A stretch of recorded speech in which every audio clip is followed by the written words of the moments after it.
अल्लाह ताला जो भी ज़ौज आपको अता करता है। क्या जी? लाइफ पार्टनर बेटा। तो खुदावंद ताला जो भी लाइफ पार्टनर आपको अता करता है, किसी मसलहत के तहत अता करता है, किसी फायदे के लिए आप तक पहुंचाता है। तुम्हारी फूफो जब ब्याह कर मेरे घर आई तो मैं एक रिश्वतखोर क्लर्क होता था। 15-20 रुपए की गोली कर लिया करता था उन दिनों में।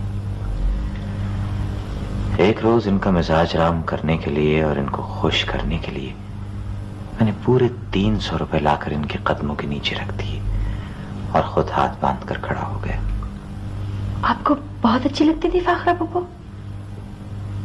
अच्छी लगती थी क्या बेटा, अब भी अच्छी लगती हैं,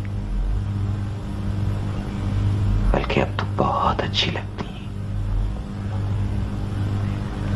तो इन्होंने वो 300 रुपए उठाकर मेरे मुंह पर दे मारे और दोनों पंजे उठाकर कहने लगी, तुम्हारा क्या ख्याल है, इस रकम से तुम मेरी मोहब्बत खरीद लोगे? इतनी रकमें तो हम अपने मैके के घर में अपने मुलाजमों और नौकरों चाकरों में तकसीम कर दिया करते थे ईद शब रात को।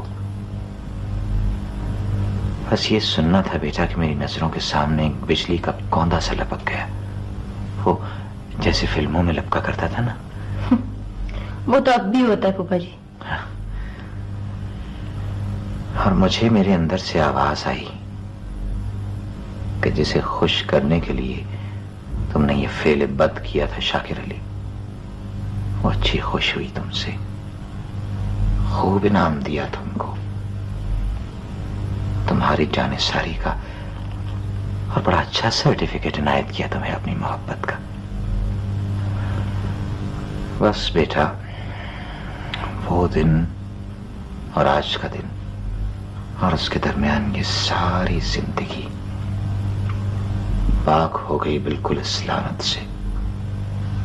न वाज सुने, न वजीफे किए, न चिल्ले काटे, बस एक इनकी नजर हो गई फाखरा बेगम की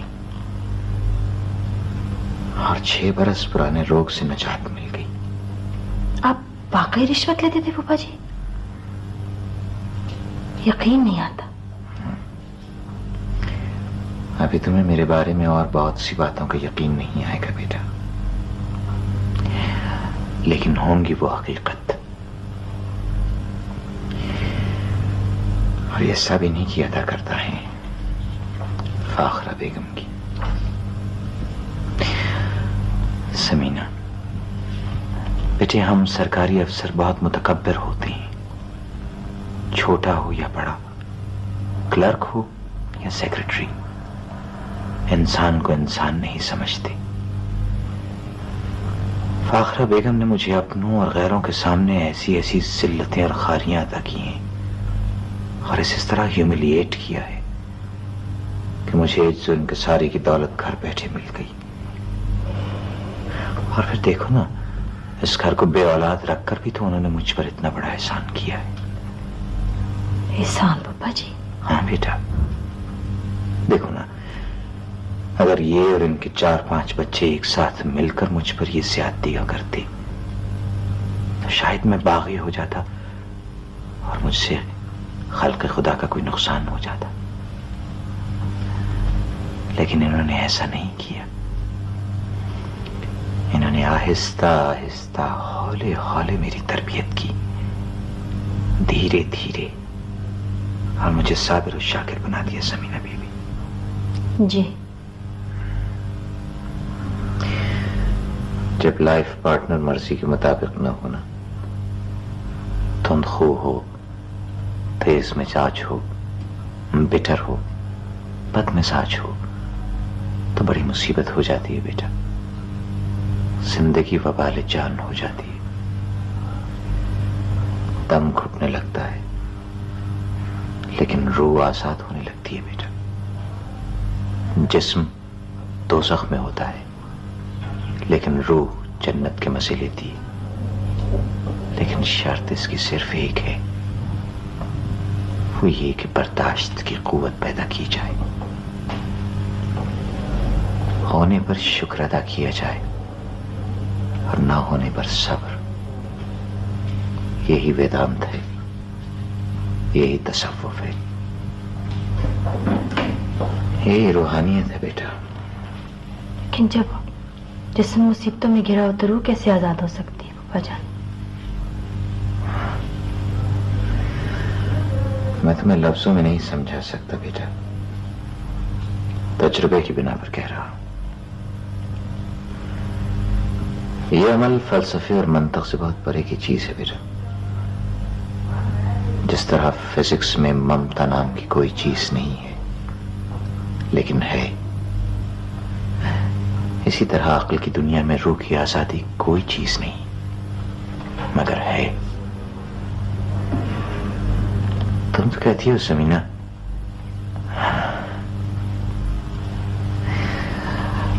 मैं बताता हूं तुम्हें कि रूह की आजादी अपनी आखिरी मंजिल पर पहुंच जाती है तो उसके साथ जिस्म भी आजाद हो जाता है। उसका कोई वजूद नहीं रहता बेटा। ये क्या मठार मठार कर बातें हो रही हैं समीना के साथ? इसको तो नहीं कोई पढ़ाती पट्टी अपने घराने की बेवकूफों वाली। जी नहीं फाखर बेगम, हम तो दरमान की बातें कर। हाँ, मुझे मालूम है, अच्छी तरह से मालूम है कि क्यों हो रही हैं ये बातें। क्या सिखाया जा रहा है इस बेवकूफ को? वो कुछ भी नहीं सिखाया। देखा देखा, चल गया ना जादू इस मासूम पर, कर लिया ना अपनी तरफ वोट लेने वालों की तरह से। फाखर जी, हम तो इधर उधर की बात। हाँ, और इधर उधर की बातों में सिखा दी होगी अपनी सारी किलर काना ज़हनियत, डालती होगी इसके दिमाग में अपनी खानदानी रूप बदबूदार और बिसैंदी। प्लीज खामोश हो जाइए ना। चले बाहर जाकर बैठे, लोग आए हुए हैं आपसे मिलने अपने काम की खातिर। चले चले, हम खानदानी लोग हैं, हमें कोई जरूरत नहीं कमी कमीनों के पिंदो नसीहत की। चले, अब यहाँ खड़े हुए क्या सोचने की कोशिश फरमा रहे? बाहर जाए। जी बेहतर। ठहरे जरा, मुंह हाथ धोकर जाए बाहर, कभी कोई मिलने जुलने वाला आ जाए। जी बहुत अच्छा। वो प्लीज आप इस तरह तो ना बोला करें ना। अरे बेटा, अगर मैं इससे इस तरह ना बोलूं ना तो मेरे सर के ऊपर बैठ जाए। इस खानदान को तो जितना दबा कर रखो ना उतना ही ठीक रहता है। इतने सीधे से हैं। अरे तुम नहीं जानती समीना इस मर्द की जात को। सदियों से हम औरतों पे हुक्म चला चला कर अपने पैर की जूती समझकर बिल्कुल ही खुद सर हो गए। जब तक हम इनके खिलाफ महाज नहीं बनाएंगे, इनकी सरजनिश नहीं करेंगे, ये यूं ही हमारे सर के ऊपर चढ़ते रहेंगे। फूफी अम्मा, ये तो इतने सीधे साधे, इतने धीमे मिजाज के। धीमे?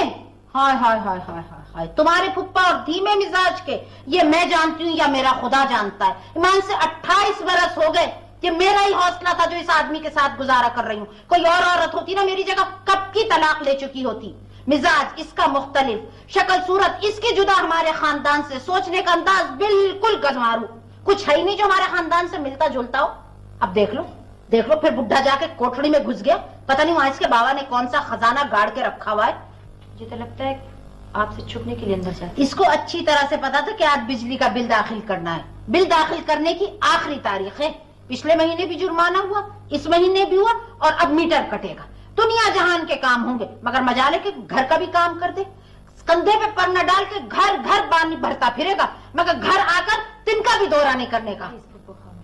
आज तो मैं इससे बदला लेके रहूंगी। इसने आखिर अपने को समझ क्या रखा है? प्लीज सबर करते करते ये दिन आ गए, बर्दाश्त की भी कोई हद होती है, उसका बल भी टूट जाता है। कमाल है भाई, जितना मैं सबर करती हूँ उतना ही सर के ऊपर चढ़े जा रहा है, चढ़े जा रहा है।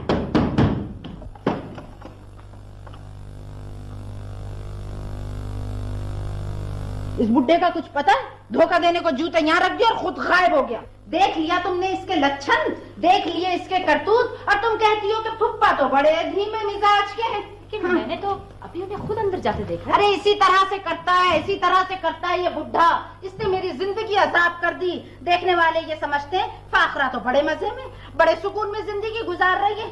बुढ़ा मिला हुआ है नाज बर्दारियां करने को, मगर असली हकीकत का किसी को क्या पता कि मैं किस अजाब से गुजर रही हूँ। मजे तो इसके हैं, ऐश तो ये कर रहा है, मौज बहारे हैं, लोशे ही लोशे, लोशे ही लोशे।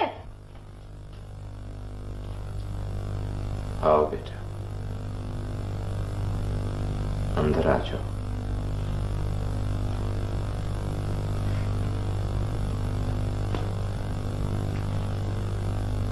बैठो,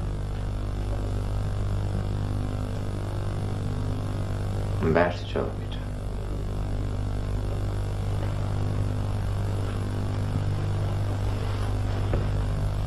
आराम से, सौखे होकर इत्मीनान से बैठो बेटा। जी मैं ठीक हूँ। ये फल खाओ।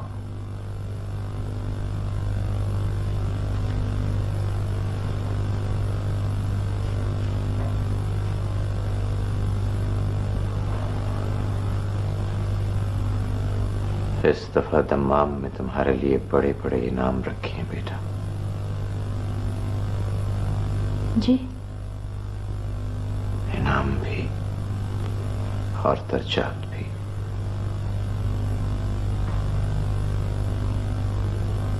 दर्जात सफर करने वाले को मिलते हैं बेटा। जी। उर्दू का सफर और अंग्रेजी का सफर, दोनों सफर तय करने के बाद। जी।